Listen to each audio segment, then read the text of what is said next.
আজ মহালয়া। ভোর থেকেই প্রচুর বৃষ্টি হওয়ার কারণে কারেন্ট অফ ছিল, তাই এবছর আর টিভিতে মহালয়া দেখা হয়নি।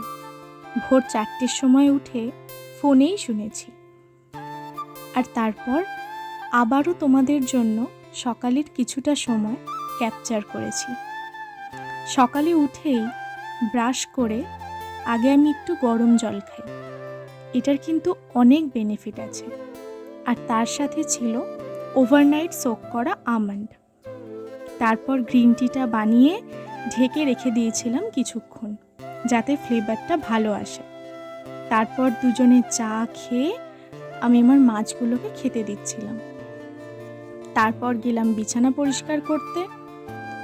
তারপর ছাদে গিয়ে জামা কাপড় মিলে একটু আকাশ দেখছিলাম। চলো আজ আসি, টাটা।